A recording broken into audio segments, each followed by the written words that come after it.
नमस्कार। Welcome to आलोचना। आज है 2 जनवरी। तो शुरू करते हैं आज के इंपॉर्टेंट करंट अफेयर से।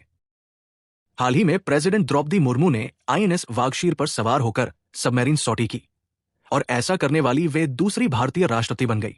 आईएनएस वागशीर एक कलवारी क्लास सबमरीन है और ये सॉटी कारवार नवल बेस से की गई। आईएनएस वागशीर इंडियन नेवी के प्रोजेक्ट 75 के तहत ऑर्डर गई कलवारी या स्कॉर्पियन क्लास की पहली बैच की छठी सबमरीन है। इसका नाम सैंडफिश पर रखा गया है, जो इंडियन ओशन का एक बेहद खतरनाक डीप सी प्रेडेटर माना जाता है। इसे आधिकारिक तौर पर 15 जनवरी 2025 को इंडियन नेवी में कमीशन किया गया। अब ये अपने sister vessels INS Kalvari, INS Khanderi, INS Karanj, INS Vela और आईएनएस वजीर के साथ फ्लीट का हिस्सा है।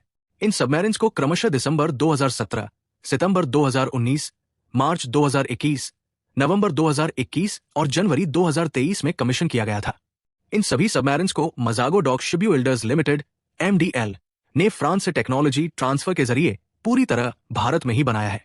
आईएनएस वागशीर में एडवांस्ड स्टेल्थ टेक्नोलॉजीज मौजूद है, जैसे बहुत कम रेडिएटेड नॉइज लेवल और बेहद सोफिस्टिकेटेड हाइड्रोडायनामिक डिजाइन, जिसकी वजह से इसे दुनिया की सबसे क्वाइट सबमरीन्स में गिना जाता है। ये 67.5 मीटर लंबी सबमरीन अंडर वाटर 20 नॉट्स की स्पीड हासिल कर सकती है, 350 मीटर से ज्यादा गहराई तक डाइव कर सकती है और लगभग 50 दिन तक लगातार सी में ऑपरेट कर सकती है। ये submarine torpedoes, anti ship missiles और माइन लेइंग कैपेबिलिटी से लैस है, जिससे ये एंटी सरफेस और anti submarine warfare, intelligence gathering और सर्वेलेंस मिशंस में बेहद इफेक्टिव बन जाती है। इसमें कई इंडाइजनसली डेवलप्ड सिस्टम्स लगे हैं, जैसे air conditioning plant, internal communication network और कुबैंड सैटकॉम सिस्टम।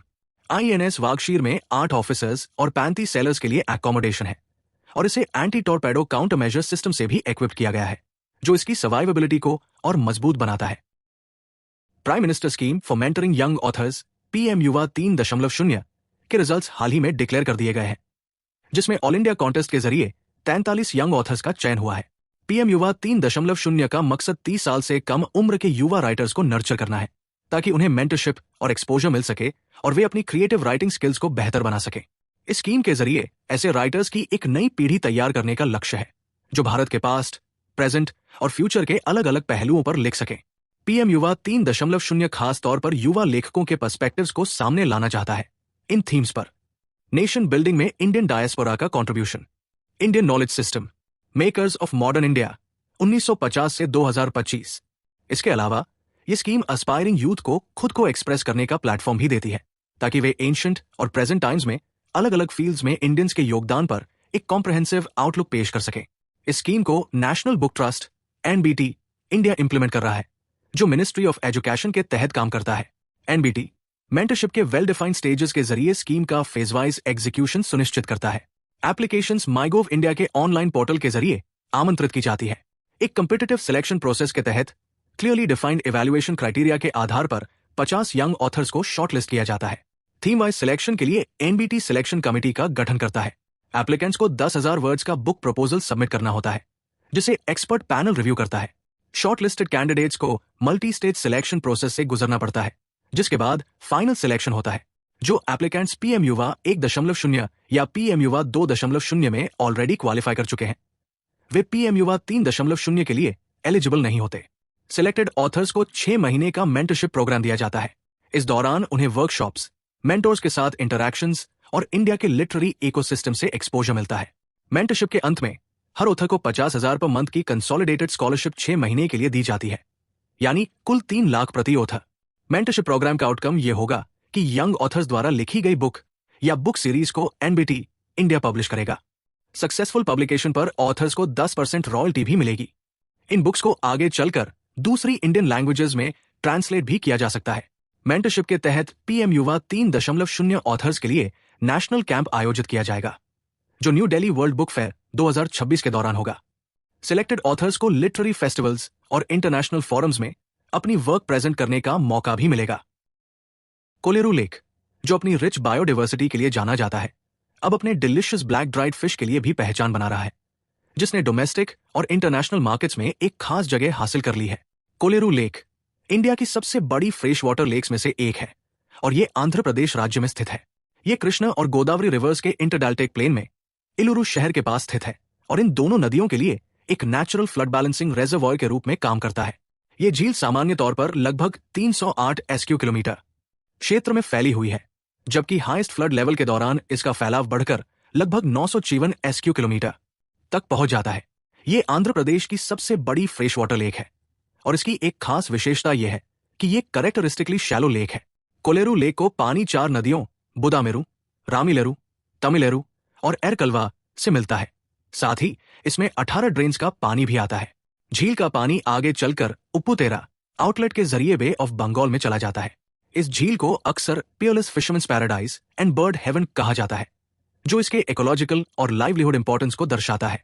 इसे नवंबर 1999 में वाइल्ड लाइफ सैंक्चुरी घोषित किया गया था और नवंबर 2002 में इंटरनेशनल रामसर कन्वेंशन के तहत वेटलैंड ऑफ इंटरनेशनल इंपॉर्टेंस का दर्जा मिला। कोलेरू लेक हर साल 20 मिलियन से ज्यादा माइग्रेटरी बर्ड्स को सपोर्ट करता है, जिनमें ग्रे पेलिकन्स, पेंटेड स्टोर्क्स और ओपन बिल्ड स्टोर्क्स जैसी प्रजातियां शामिल हैं। ये झील साइबेरिया, सेंट्रल एशिया और हिमालयन रीजन से आने वाली माइग्रेटरी स्पीशीज के लिए एक सुरक्षित हैबिटेट है, जिससे ये इंडिया के रिचेस्ट एवियन हैबिटेट्स में गिनी जाती है। इकोलॉजी के साथ साथ ये झील लोकल लाइवलीहुड्स से भी गहराई से जुड़ी हुई है। हजारों लोग यहाँ फिशिंग, डक फार्मिंग और पैडी कल्टीवेशन पर निर्भर हैं। हाल के वर्षों में यहाँ से मिलने वाली ब्लैक ड्राइड फिश ने न सिर्फ स्थानीय पहचान बनाई है, बल्कि एक्सपोर्ट मार्केट्स में भी अपनी मांग स्थापित की है, जिससे कोलेरू लेक की इकोनॉमिक और कल्चरल सिग्निफिकेंस और मजबूत हुई है। एयर ट्रैवलर्स की कंप्लेंट्स को ज्यादा जल्दी और इफेक्टिवली हैंडल करने के लिए सिविल एविएशन मिनिस्ट्री ने हाल ही में पैसेंजर असिस्टेंस कंट्रोल रूम पेकर की शुरुआत की है, जो 24/7 काम करता है। पैसेंजर असिस्टेंस कंट्रोल रूम पेकर को ministry of civil aviation government of India ने लॉन्च किया है। इसका मेन एम है कि एयर पैसेंजर्स की ग्रीवेंसेस को प्रॉम्प्टली और एफिशिएंटली रिजॉल्व किया जा सके। पेकर एक तरह का इंटीग्रेटेड हब है, जहां civil aviation ministry, directorate general of civil aviation DGCA, airports authority of India AAI, airline operators और दूसरे की स्टेक होल्डर्स के ऑफिशियल्स एक ही जगह पर मौजूद रहते हैं। ये कंट्रोल रूम न्यू दिल्ली के उड़ान भवन में स्थित है। ये सिस्टम 24/7 ऑपरेट करता है, जिसमें एविएशन ऑपरेशंस की लगातार मॉनिटरिंग की जाती है, पैसेंजर्स की कॉल्स अटेंड की जाती हैं और रियल टाइम कोऑर्डिनेशन के जरिए असिस्टेंस और ग्रीवेंस रेजोल्यूशन किया जाता है। एयर सेवा सिस्टम को भी पूरी तरह से पेकर के साथ इंटीग्रेट कर दिया गया है, जिससे एयर सेवा के जरिए आने वाली पैसेंजर कंप्लेंट्स को बिना किसी डिले के हैंडल किया जा सके। पेकर में एक ओमनी चैनल टेक्नोलॉजी बैकबोन इस्तेमाल किया गया है, जो पैसेंजर्स से आने वाली इनपुट्स को सीधे एक्शनेबल केसेस में कन्वर्ट कर देता है। इसके साथ डेटा ड्रिवन डैशबोर्ड्स हैं, जो लाइव बेसिस पर यह दिखाते हैं कि किस तरह की ग्रीवेंसेस आ रही है, कितना समय लग रहा है और कौन सा स्टेक होल्डर क्या एक्शन ले रहा है। कंट्रोल रूम में एयरलाइंस के रिप्रेजेंटेटिव्स की फिजिकल प्रेजेंस होने से कोऑर्डिनेशन तुरंत हो पाता है और कई इश्यूज को on the spot he resolve किया जा सकता है। खासतौर पर फ्लाइट डिलेज, कैंसलेशंस, रिफंड्स और बैगेज रिलेटेड इश्यूज को प्रायोरिटी पर लिया जाता है और इन्हें पैसेंजर चार्टर में दिए गए प्रोविजंस के अनुसार एड्रेस किया जाता है। तो ये थे आज के important current affairs and I hope कि आपको ये सारे टॉपिक्स समझ में आ गए होंगे। इसी के साथ हम आज के इस लेक्चर को अंत करते हैं और जाने से पहले इस चैनल को सब्सक्राइब जरूर करें। धन्यवाद।